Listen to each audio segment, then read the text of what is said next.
কারো লাভ আছে কিনা বলেন? লাভ আছে। মাথা ঠান্ডা রাখতে হবে। আমাদের সবার বিভিন্ন রকমের কষ্ট আছে, আপনাদেরও কষ্ট আছে, আমাদেরও কষ্টে আছে। এই কষ্টের কারণে মাথা গরম করে সমাধান হবে না, মাথা ঠান্ডা রাখতে হবে।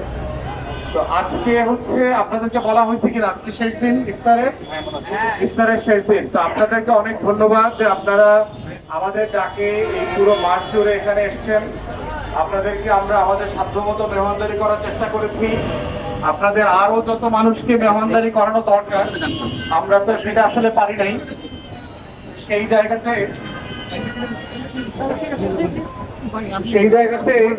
আমাদের এই ঘাটতি ভুল ত্রুটি যেটা হয়েছে অথবা সীমাবদ্ধতা আছে, সেটার জন্য আমরা আপনাদের কাছে ক্ষমা চাচ্ছি। আমাদেরকে মাফ করে দিবেন তো আমাদের ভুল ত্রুটির জন্য। তো আজ দোয়া করতে হবে যেন আগামী বছর আমরা আপনাদের জন্য আমাদের সাধ্যমতো এই মেহমানদারি করতে পারি। দোয়া করবেন তো সবাই।